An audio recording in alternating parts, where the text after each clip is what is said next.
Welcome to the Leg It Sportcast. It's me, Andy Grant. It's me, Jordan Neal. How's it going? Yeah, sound, not bad. Sore legs, like. Sore legs. Before we get into Jordan's sore legs, massive thanks to Monterex. They are the podcast sponsors. If you want any of their gear, 15% off. Type Leg It when you get to the till. Massive shout out to them, and also Social Scousers. Talk to me about the rebirth of Jordan Neal. Yeah, trying to roll the years back, aren't I, playing footy again, but yeah, I went first time last night and got, honest to God, like, my legs like stones. How long is it then since you played? Competitively? Well, to be honest, that was the first time I've been on a pitch about 4.5 years, I think. It's mad to think that again, for the viewers that don't know. Obviously you played for Aki, decent level for a long time, and then just not played again. Nah, sort of like, I obviously fell out of love with it, got a bit bitter.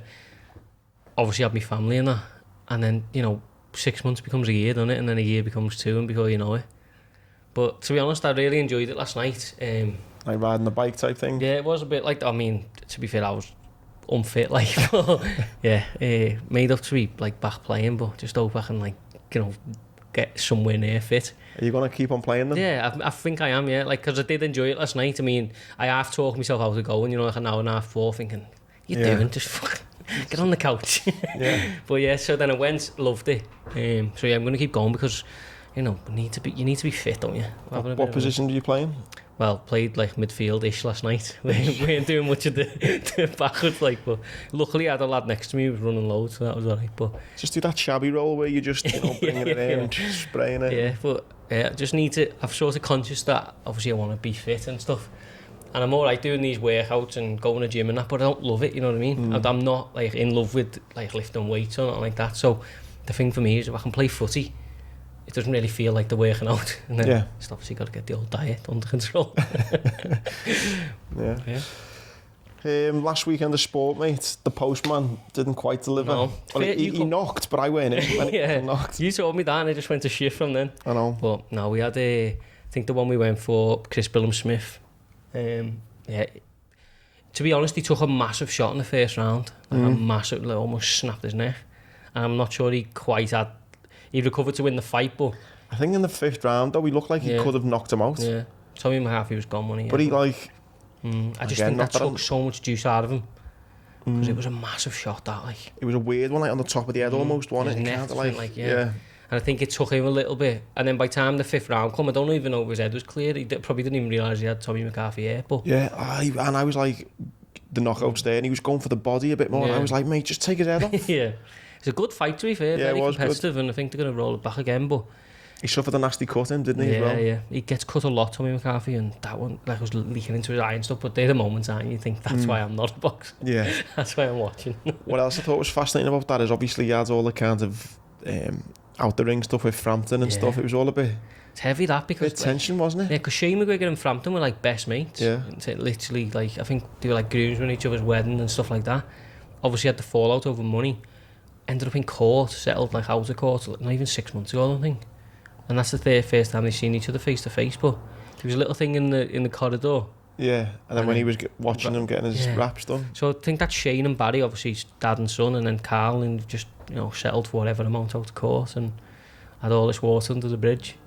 Mad that, isn't it? It was a bit heavy in the end, but you know, I don't know whether that maybe played a part in like the performance of Chris Billam-Smith. I know he took that big shot, but you know, suddenly it was gone from this fight for like the Commonwealth, British and the European to like this big sort of like circus around it. You know what I mean? If you looked on Twitter, everyone's talking about McGregor and Frampton. Like, yeah, it's one of them, and I don't know how much it gets into their head, but yeah, I said to you, it's always good to lose every now, not good to lose, but keeps you on there. Makes you realise that you're not invincible. The other couple of fights as well to note, the kid who come in last minute, Lee Wood. Yeah, so obviously Ben fell out after we talking about it. He gets promoted to like the main event.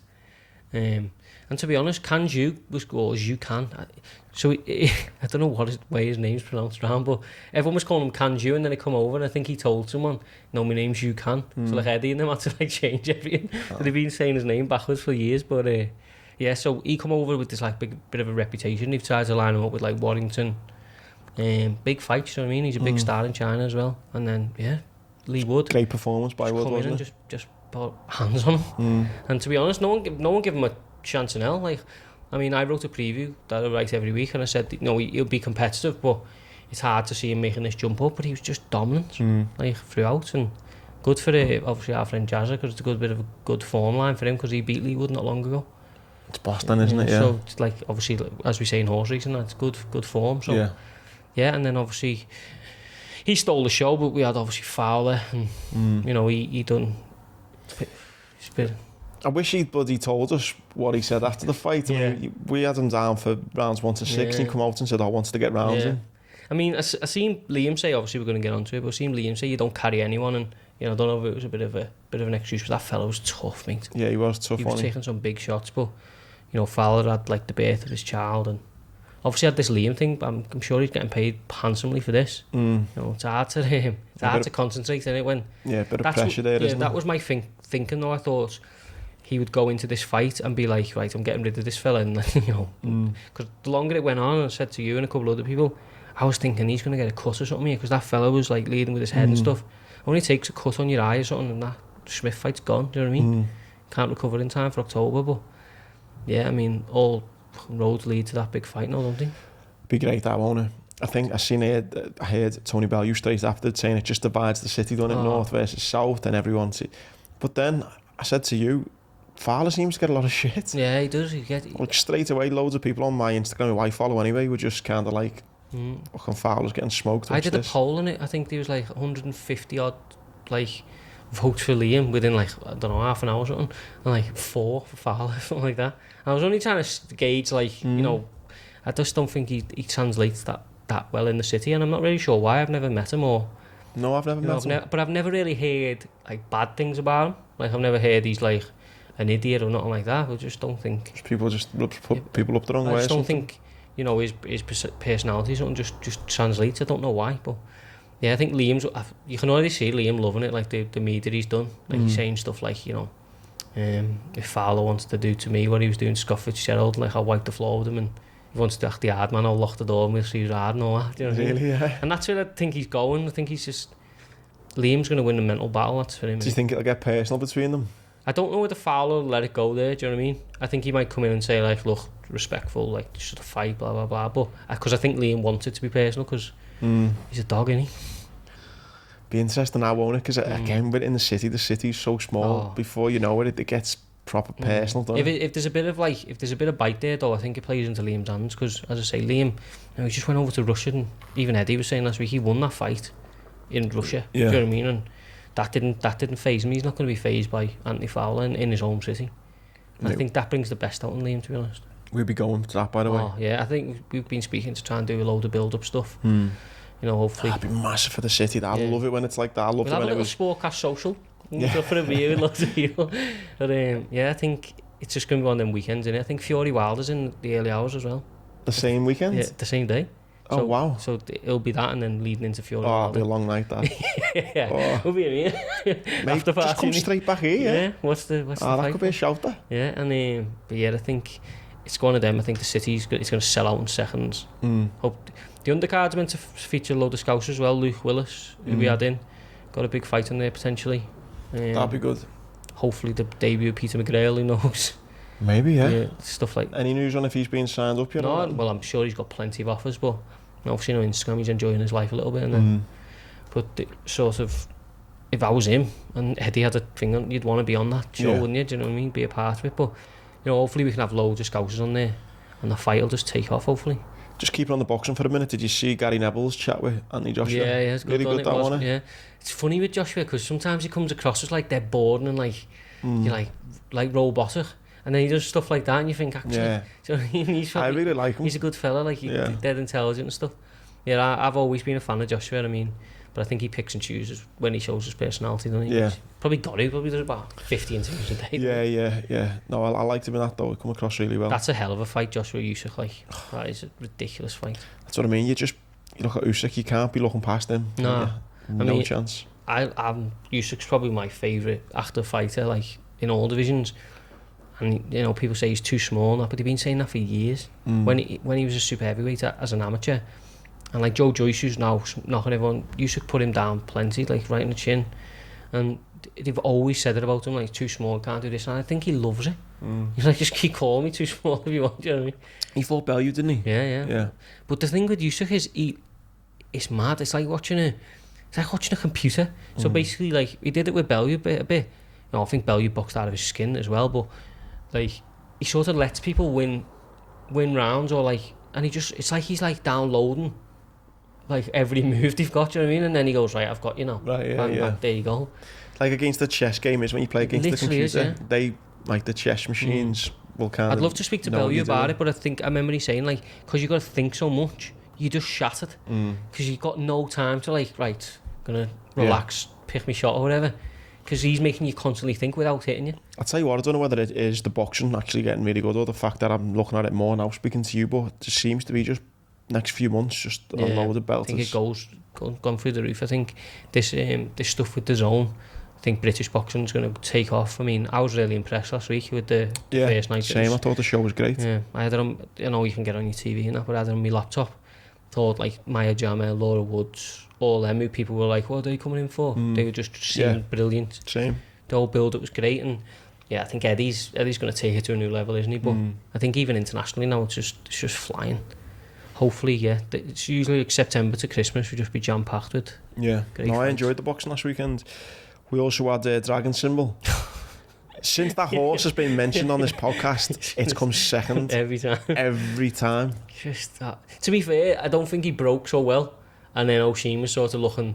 I think he tried to go down the inside, didn't he? And then that was shut off. He come back, went down the other side. He didn't get a break till late, and then he takes off. But I think it would have won. yeah, I do. You know, don't get me wrong, the horse that won it, Schweizer, was no mug. But, I don't know. Just waiting for us to be at York. Well, I'm on it already. I've just been having a little couple of quid each day, and I'm on for a good win, and up to now, I'm going to keep backing it, because I believe when we're there, the stars are aligned. It is written in the stars are going to be Our there. badges come the other day, ready for York, 20th of August. If you're watching...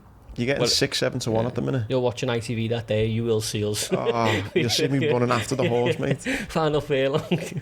Honestly. So, yeah, I'm on for a right few quid if it wins at York. Hopefully it will. Can't keep coming second. Nah, I can't. How consistent? Like, I'm not consistently losing, but it runs a great race every time, and you know it's going to have its day, isn't it? And hopefully it's then. York. If it is at York, it's half dangerous though.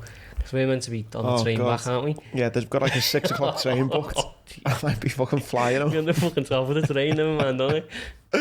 We'll have dragon symbol on the train coming back. God, imagine that. I might just pack like a fancy dress costume of like a big dragon or something. But yeah, if he wins, mate, you know, that's strange in severe doubt. Apologies if you're keeping on backing him, but listen, I'm not losing heart over it. I'm still going to follow. Some horse, like, backing him. Oh, brilliant. I mean, as an owner or like someone for, you know, all you want is like to be there, don't you? And I said on Twitter last week, the free certainty, like, death taxes and dragon symbol to be bang there. It is true. And yeah, I think, listen, I'm still following it. Mate, the week in general as well, we had... transfer window starting to kick off a bit, innit? Fucking hell, just a little bit. Mate, I'm sorry we spoke about him when the Euros was on. Grealish, yeah, good player, 100 million, fucking no chance. No. Do you think? No, I don't think 100 million, but I think that's a lot of the British premium, innit? I think he could take off in that City team, you know. Do you reckon? Yeah. What am I not seeing about him? I just don't... I don't think any of the players are worth what they're getting, do you know what I mean? Most of them, or the transfer fee, but I don't know, I mean, I think he's a bit special, like. I just think if you're saying it almost makes the likes of Messi, Ronaldo, like Salah, you can't even put a price on them. If you're saying Jack Grealish is going for 100 million, how much is Salah going for? Yeah. 600 or 700 million. Yeah. And you just... And then if Salah's going for that means Ronaldo and Messi are going for fucking 900. It doesn't make sense if you're going to look at it and compare it like that. To be fair, there's a lot of pressure on him though, because you know he's going to go in. He's probably going to take. Is he going to take number 10 shirt? Aguero or that? And he's going. Like, how many players have we seen make that step up and not quite cut it? Do you know what I mean? And Aston Villa, he's the big fish, and he can do what he wants. Does what he wants. Maybe I've not watched enough of Villa or something. I don't know, but fuck, He excites me like watching him. But I think he's because he's in that team though, mate. They've got Mahrez already, Sterling. Yeah, I mean he's gonna have to, you know, go up another level. But you know, I think he can do it. But I wish we'd have signed him. But he's just one of them. It's like you know, you can be as good as you want when everything's in your favour, can't you? And I know at City everything's going to be in his favour in terms of going forward, but you know, when he had the little off day for Villa, it was probably like, oh, it's Jack Grealish, do you know, he'll be back next week. But when you have an off day at City, everyone's like, oh, waste of dough, this, crap, he's this, he's that. But and you know, he's not shy of like a little bit of thing off the pitch, isn't he? When he's like crashing his car or and like he had a big COVID party, didn't he? Crashed his car, bladdered or something. It's probably a bit of an important stage in his career, really. I always think it's sad as well, though, for you know, he's adored there, isn't he? Do you know what I mean? And it's like, I know he wants to win trophies and he wants a big payday, fair play to him, but he's going to lose that legendary status, I guess, in a little bit. Yeah, he is, 100%. I mean, you know, there's going to be probably Villa fans that hate him now, but it's tough though, isn't it? Like, if you're like Grealish and like someone comes knocking with that, I know he's rich anyway, but someone comes knocking with £500 a week or whatever it is. What are you going to do? The trophy aspect as well, like you say, he's already got enough dough. If you want to win trophies and City come, you know you're winning at least the Carabao Cup every year. Yeah, at least. You know what I mean? Fucking good for him though, isn't it? Better than what he's got. But see Villa investing the money alright already, took Ings, didn't he? I always rated Ings at Liverpool. He just couldn't. Loved Ings. Yeah. I think Klopp did as well. I don't think it was Klopp's decision for him to go, was it? I think it was more him saying, look, I need to play. But like the two injuries he had, two cruciate ligaments, wasn't it? Back to back. I think it was like his first training session under Klopp, he done it, didn't he? And then come back, scored a couple and then done it again. To come back from that in itself, but he was banging them in for Southampton last season. If he can get fit, mate, he'll always score goals. Just one of them people, he's always has scored goals, hasn't he? Well, they've got Ings in, and they've also got another lad coming in, I think, from Leon Bailey. He's from well, I think he played in Germany for a while, and he's always had a bit of hype around him. It's good to see them investing the money, right? And do you know what I mean? It must be tough for them as well to be like, you know, you built this kid up from what you got, and like. How old is he? Who? Grealish? I think he's 25 or something. Oh right, okay. 24. I thought he was a bit older. Yeah, don't quote me, but yeah, I mean they're probably sort of one of them, isn't he? We've got no choice really. Yeah. He's going and that's it. We just gotta let him go. But be interesting to see. Like, I'm really looking forward to the new season, to be honest. So there's that, mate, and then you've got Lukaku telling Chelsea put a bid into Inter. They knocked it back, and now Lukaku's come out and said, "Fucking accept it." I don't know why he's going back. I know, like, he's done Chelsea, and then Everton, and then United, and then he goes and has success, and then he goes right back to Chelsea. Just seems like old ground, doesn't it? Is it the Lord of the Prem being the best? Well, arguably the best. Yeah, I mean, I didn't think he is, but I think it becomes undeniable to rate Lukaku, doesn't it? Because he does exactly what it says in the tin. Yeah. But I just don't know. I think he was second top one, I think, or might have been top in the Italian league last season for Inter. Banged them in. So he won the league with them.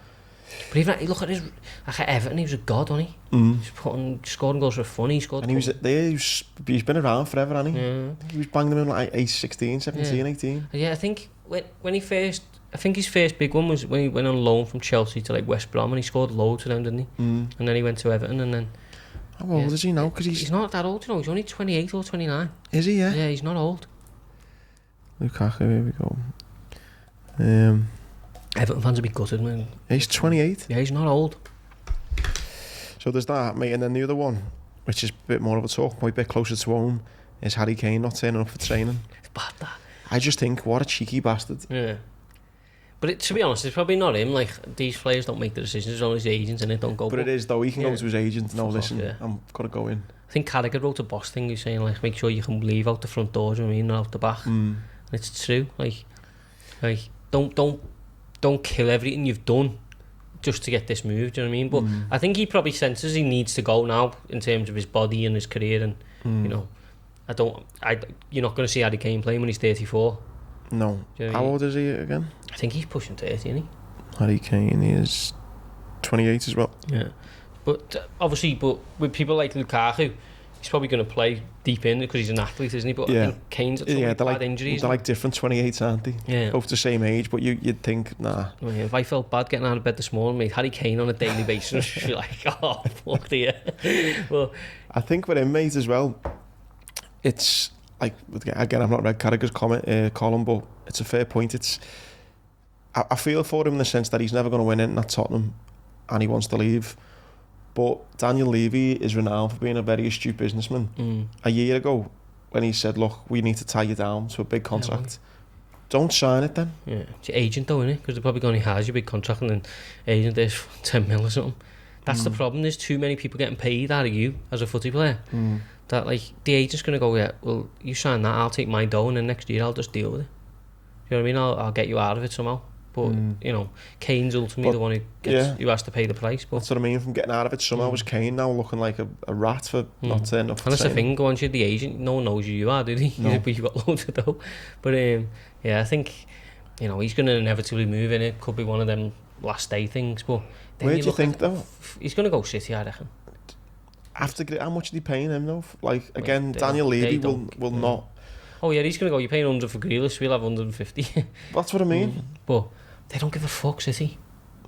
I think the coronavirus might have played into the financial fair play for City, because they've lost money. Yeah. They can just throw money at it and go, we're making up for it. Like, I mean, obviously Liverpool have been quiet, but every other club have got to like half balance. I mean, they're all wealthy, but they've got to like at least get someone off the wage bill, or generate a little bit of money through something else. City just go, well, much. Yeah. No problem. It's fucked up, innit? Yeah. It's footed going. Yeah. Won't be long before there's a £1 billion player, Nah. They won't be long. I'm not saying like... What, is in the contract, you mean? No, in terms of like someone going for £1 billion. It won't, I bet you within the next 10 years. It can't go like that, lad. Well, Zidane and them were going for like 29 and we were like, oh my God. And now like Virgil went for 75 and now people are going for 100. 100 to Mbappe was 200, wasn't he? Yeah, Neymar was like 200, wasn't he? Oh, that was it, sorry, yeah. Yeah, Coutinho was like 118 or something. So you're at 200 already. How can you justify it, man? When you start talking like that for kicking a ball. Like, it's a business, but when you think... Yeah, it's fucking mad. Pure and they'll say envy. Can't even get around it. I do. I look at like the likes of Trent. I think the problem with Kane is... Now, Kane's a bad example because he don't think he supports Tottenham or nothing, does he? No, I don't even know. But I mean, you've got to be Wayne Rooney, for example, Evertonian, staunch blue. Everton just happened to be shit, so he has to make that move away to win trophies. You look at someone like Trent, who's big red, plays for the club, wins the Champions League, the Premier League, one of the best right backs in the world, fucking shit ton of money. He's adored. He's not had to move away to get that success. Mad, it's like, as much as I love him, there is a tiny bit of like, you jammy bastard. Why not me? Why not me? Do you know what I mean? And I just think, you've got to be lucky, I think. I'll talk about luck. You've got to be so lucky to be a footballer, be good at it, be successful, but be your team. Yeah, be right on your doorstep, yeah. Do you know what I mean? So like being a one-club man, innit? It's like Grealish, for example, he's Villa through and through by all accounts, but he's never going to be that. I can win stuff with Villa, I can be, I can be on 500 grand a week at Villa. It's like, for example, it's like Ross Barkley, innit? Like, he come through at Everton and he could have been like a legend, but then tries to chase trophies, doesn't quite work, ends up on loan, and it's like fine margins, isn't it? Yeah. Like Trent could have probably went sort of when Klein was playing, he could have went on loan, and you just don't know what would have happened to him. Do you know what I mean? He didn't come in and like go. When he first came in, we weren't all like, oh my God. No. Do you know what I mean? He just sort of made steady progress. And a lot of hard work in the background, then he just kind of appeared, it feels like. It's like like me and you and Tom were speaking about. It's the old butterfly effect, isn't it? You don't quite know sort of where it's going on each decision. But it's mad, like, do you reckon players like Gerrard not do regret leading or like going? Gerrard only went to LA Galaxy, didn't he? No, do you reckon he regrets not like going to Chelsea or? Oh, sorry. Like winning the leagues, and I know he won the Champions League with us. Like I don't. I think because he knows that walking around the city, it just would not have been the same. Yeah, it wouldn't. But I do honestly think. I don't think he regrets it, but I reckon when he puts his head in the pillow, he must think, what if? No, Ferdinand said it, didn't he? He said it to Trent in that little interview. He was like, are you ever going to go and play abroad? Trent was like, I don't know, like, not right now. He's just signed a big contract with Liverpool. But Ferdinand was saying, like, I regret not trying something else, even though all this stuff, He's like, I knew I was good enough. Do you know what I think must be the hardest thing for Stevie? And you can say he's multi-millionaire, boss family, doing great at Rangers. I think that slip. Oh, mate. I think he probably thinks about that every day. Yeah, which is heartbreaking because I love him. He's like my fucking hero. Oh, he's the hero of all heroes. But it's like your best mate or your child or your bird or something is hurting inside. I just want to give him a hug. And he'll be like, listen, I'm not arsed, but you just know he is. Yeah, I mean, he said loads of times, and he like, you know, I've dealt with it and stuff like that. Took me a while, I've dealt with it, but it's like we all do it. You know, when you're like in the shower, or like, you know, when you're just down there mad random footy, he must just come over it like every now and then, just be like, oh, why the fuck? Because he's everything. And he said, don't let it slip, like a week before. It was, don't. It's horrible. It makes me feel sick. That's why there's no God, you know. That's my argument. If someone says don't let it slip and then a week later he slips, no God would allow that to happen. No. But I mean, I guess the flip side of the coin is like Everton fans and that would say that's why there is a God. I know, but it was just so horrible for him. It's just the way, like, you know, he falls and he's like trying to get up. There were so many like horrible funny memes and like little things that I move faster in Lion King. I can't even laugh about it. It's horrible. I'm going on the ale today, also. So yeah, I think it's going to be fascinating with the old transfer kind of rumour mill and stuff. You know, I'm scared for Man United this season. I think I mentioned a few weeks back, mate, their front three of Rashford, Greenwood and Sancho. And fucking Cavani on the bench. They got Varane coming. Looks like, I don't know whether that's a done deal yet, is it? Or yeah, I think it's done. I think, mate, they're going to be strong, you know. Yeah. You look at City, and we're talking about Kane wanting to leave. We're thinking it's going to be City. What if fucking, I don't know, he goes to either Chelsea if they don't get Lukaku or United. I think it's going to be a real tough season for Liverpool. I don't think we just haven't. I think we'll sign that Canate, didn't we? But no, we haven't put any other money in, really. No. It doesn't look like we're going to. They've extended contracts for Alisson and Fabinho. I've seen this. I think that's good, and obviously Trent signed one, didn't he? And Trent, yeah. I mean, yeah, that's good, but you know, I don't really go into the season thinking like we're probably going to win the league. Do you know what I mean? I think it's going to be a tough one. But again, our first 11, I think we give anyone a run for the money in Wales football. It's just that people know what we do now, though. Do you know what I mean? Like that, obviously. Quick wing backs, and just, you know. They know, like, it's not easy to stop, but it's easy for top managers to like set up against it. Yeah. You know, whether we come out this year and we play 3 at the back or we do something a bit different. Yeah. But I don't think we just haven't got the reinforcements. Like the minute someone drops off, we go back to, and with this is all respect in the world because he was unbelievable. Nat Phillips, Origi, Shaqiri, and these players. I mean, who are good players, but not good enough if you want to consistently win the league. Yeah. And as you rightly made the point that, you know, if you got to sign these players, you're not going to be happy to sit on the bench, of course they're not, but you need to build a squad that is like you can interchange consistently. We know right now our starting 11 if everyone's fit, and then that means so do Chelsea, Man City, Man United, and Arsenal, whoever else. Yeah. Mad. Again, it's the same with Everton, isn't it? They haven't really. It's gonna be. I can't wait. Listen, starts next week, don't it? Cannot. He's gonna go, though, isn't he? James Rodriguez. Is he going? Is he saying that? Like, do you listen to offers or whatever? But no, I can't really see him fitting into like a Rafa Benitez team. Do you know what I mean? No, I think Rafa's just gonna want to. He's gonna just want to. I think stop the goals leaking. I think this first season steady the ship. I think play quite boring football, and be really tight, hard to beat. I think that's what they're gonna. He's to be fair go though, for. like, you know, if you take all emotion out of it for Everton, if he does that and finishes 6th, 7th, 8th, then that's an improvement. I know, like, you're not going to sit here and go, oh, let's finish 6th, but no, totally. You know, in the grand scheme of things, it is an improvement, isn't it? He just needs to hopefully, obviously, get the time, but you know, that's to be told. No, I can't wait. Yeah, so on that note, mate, Liverpool have said they listened to offers for Shaqiri. They want 12.5 mil for him. He wants to go to Italy, doesn't he? I've seen him say he wants like Lazio or something. Good player, Shaqiri, but he's mate, I love him. Yeah, I think he was great. He's a good player, but you know, he's never going to play every weekend. No. But I think he's one of them. If you get him out and then you bring someone in, it's great. But if you just let him go, we're fucking weaker again. Yeah. Mate, on to the Olympics. I was nearly crying watching Katrina Johnson-Thompson pull up. She's put out the statement, hasn't she? And just her face, wasn't it? She was so sad. Like 60 metres into the 200, she pulled up her Achilles. She was trying to get in a wheelchair and she's like, no, it's just, I mean, it's like that. There's like footage from years ago, isn't there? I forget the fella's name. He mentioned it in commentary. She's strapped up, her Achilles is strapped up to death. Well, that was the injury she had been repaired. I think she ruptured her Achilles. Have you ever heard someone do that? It's like a gunshot.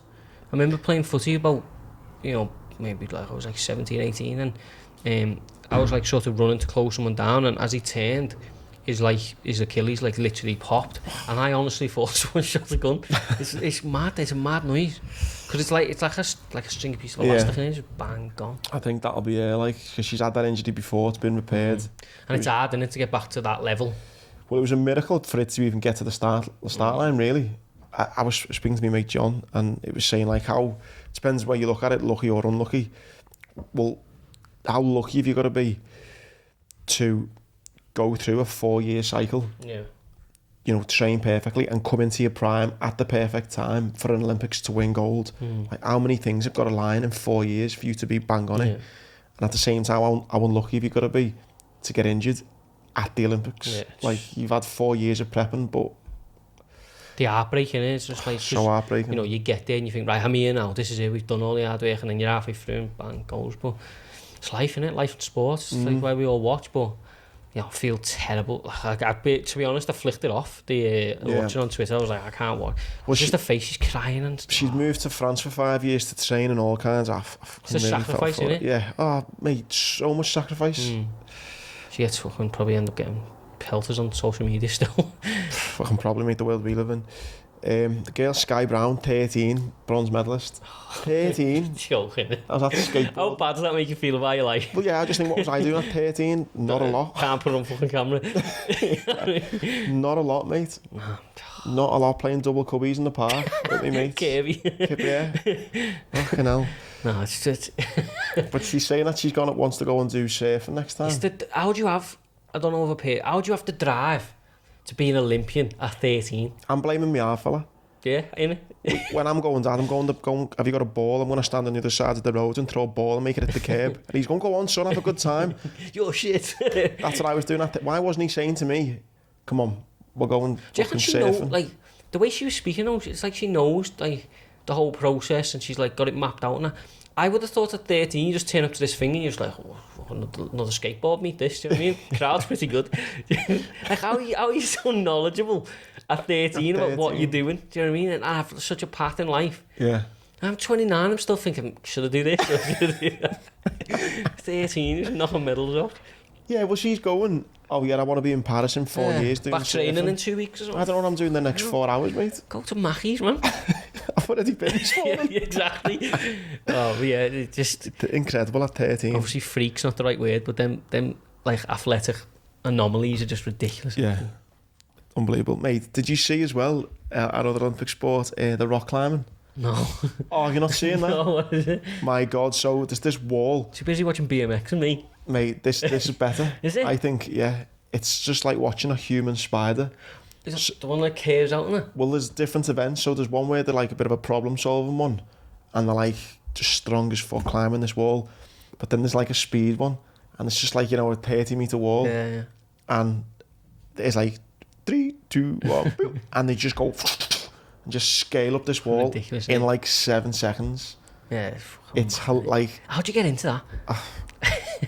Again, why isn't my half of that idea going, come on? We're going speed rock I'm climbing. blaming him, telling you. I should be in the Olympics now. Yeah.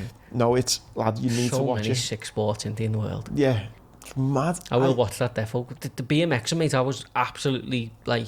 the girl, she was like, she had to fund herself. Like, she lost the funding. She had to, like, crowd fund to get there. And then she's like, a mate watching who just won silver, giving it loads. She comes around the leg speed to do that.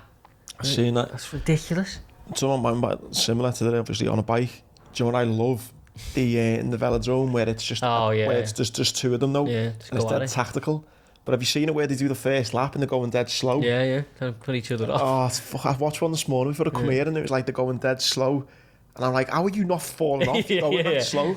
And it's all like, man, have you know how steep it goes around the bank? It's not easy, that. And it's like, he's like that up on the bank, and then he's like shooting down fast, and he slows down again, and it's like calling each other's bluff. Like the thighs are like, ridiculous. But Roberto Carlos thighs, haven't they? Yeah, serious. But I love the team one where they just go in and they just shoot off and then literally join at the back of the cube by like a centimetre. Yeah, it's madness, isn't it? Timing and teamwork. But the Olympics is the best show on earth, because I'm watching some of the maddest stuff I've seen in my life. Just makes you feel really inadequate about your life. Yeah. You sit there and just think, where the fuck did I go wrong? Like, what have I done with my life? Why can't I do 400 metre butterfly? I was thinking the other day, everyone must have one of these. I think people have a skill that maybe you're quite good at, or you think, I'm actually alright at this, but it means fuck all in the real world. Yeah. Do you know what mine is?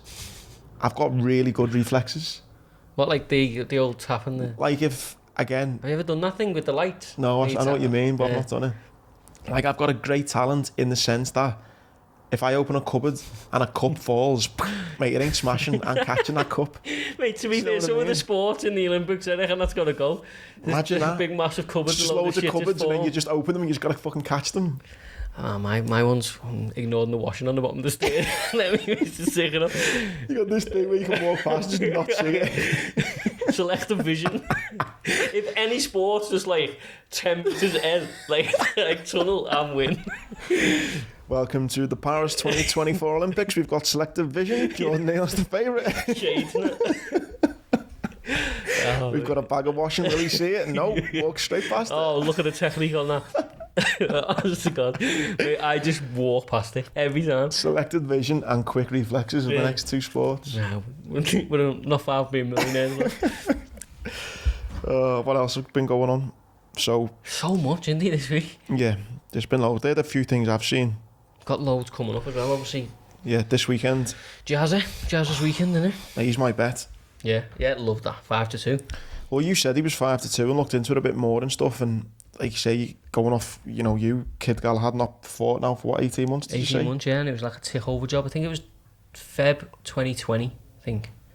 And Jazz has fought twice in that time. I think he fought like a week after him, and then he fought again. But he's fought Lee Wood, beat him, who obviously is now, version of the world title. Then he fought Ryan Walsh, who was like a long-standing British champion. Both over 10 rounds, both, really good performances. And you can't buy form, do you know what I mean? Like, Kid Galahad's obviously, talented fighter. He's got his, issues and stuff I don't like about the drugs and all that stuff. But, Jazz is the one going in with form. I think 5-2 seems pretty big, doesn't it? Yeah, I mean, I think a lot of that's built in is the fact that Kid Galahad beat him in 2013, I think it was.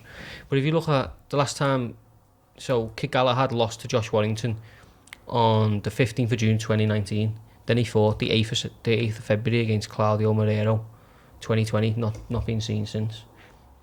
I'm not saying Jazz is going to win, but I wouldn't be betting 2-7 on someone who's barely fought in 18 months. Yeah, I couldn't believe his price. And he's a good fighter, he beat Jazza when he was juicing, and, whether he's... I know Kid Galahad comes out and says, my brother put something in my drink, and my brother doesn't fucking put something in the box. What the fuck's he putting in his drink, lad? But, it's like you being, for example, you being in, these games, go and break your world record and all that stuff, and me just going, what a joke. I'm going to put loads of gear in you. The worst joke in the world. But it just doesn't happen, especially your brother. No. And it's very convenient that that's who you blame and all that shit, but, I don't think anyone believes it. That said, he's a good fighter. If he beat Jazza, I wouldn't be surprised, obviously, because they're really close, really good. But closely matched, yeah. I just think Jazza's got form, got the ability. He's the one who's improved since the first fight. And, he's got so much in his favour. And, he's one of these people. I've spoke to him myself, and he comes across as the nicest fella ever. But once he's in there, mate, he's a nasty man. I hope to God he does it. Hope to God. To see him. That's my bet anyway, 5-2, and I'm skipping ahead, but yeah. No, I think he's got it, to be honest, and it's genuinely not biased. Mine is a little bit biased. But if Jazza wasn't from Liverpool and he wasn't a nice fella ever, and he doesn't like sport podcast and all that stuff, and I would still think, why is he 5-2? Yes, they fought, but even when he fought, it was close until the stoppage. There's a lot in his favour, do you know what I mean? And sometimes it's about timing, innit? Yeah. Best of luck, Jazz, if you are watching, lad. What else have we got on? Fight Camp 2, obviously Jazz is at the top, and then actually got it, it's not as big as last week, but it's not bad. There's Fabio Wardley, Nick Webb for the English heavyweight title. Fabio Wardley's 11-0, but he come from the white collar scene. Did he? 3 white collar fights, never boxed before, turned over. I think he impressed Dillian White in a sparring session. Dillian White took him, now he's managing him. And he's 11-0 now. I think he's on 8 or 9 KOs. Fighting Nick Webb, who's a decent fighter, being beat twice. Can chin people, but can also get chinned. So I think that's going to be one of them where you're going to sit and watch them, for about 4 rounds, but someone's going to go over. I think Wardley will knock Nick Webb out, but I wouldn't be surprised. Obviously, we get given a lack of Wardley's experience, whether he does come up stuck. Even not tonight, I think, eventually he will come up stuck. I think he's proper short. I wouldn't be touching him that short, but maybe a little in play one. You'll see the knockout coming on that one. And you got Alan Babbage, who again, the Savage. He's another fellow who's spotted by Dillian White, big lunatic, throws loads of shots. And then Ebony Bridges, I don't know if you've seen her with Shannon Courtney. She wears like you'll see her this weekend now. I told you, she's Australian, but she wears like genuine lingerie for the weigh-in and stuff. Fuck like off. That. Does she? Genuine, yeah. Is she fit? Is she? Yeah, not bad at all. But she come over and fought Shannon Courtney, and everyone was like, "Oh, she's just this girl who gets on the scales with decent underwear on, and she gets loads of fellas, and has this big social media thing because she's good looking." So that's what Shannon Courtney was saying. And she gave it a hell of a fight. Really? Yeah. Yeah, proper. She was bleeding, throwing the head in. When's this weighing gonna be? It's Friday. yeah. Like what are you doing at 1 o'clock? Just leave me alone. Well, yeah. So if you watch that weigh-in, you'll enjoy it. But she can also fight, which is so. I think she's 5-1 now. Obviously after that Shannon Courtney thing, so she's but she can fight, and I think Eddie seen that, brought her back over. She's fighting Beck Connolly, who's she's not a journeywoman. She's on the circuit, you know what I mean. She fights all the prospects and stuff like that.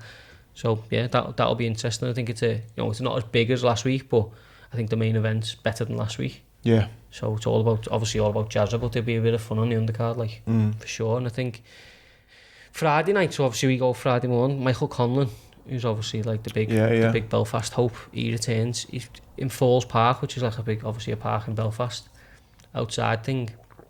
The atmosphere when he fights is always unbelievable. Is there crowds in for this one, is it? Or? I think they've got a fair crowd. I don't know if it's maximum, but they've got a fair crowd. He's fighting TJ Dehenny, who's another Irish fella.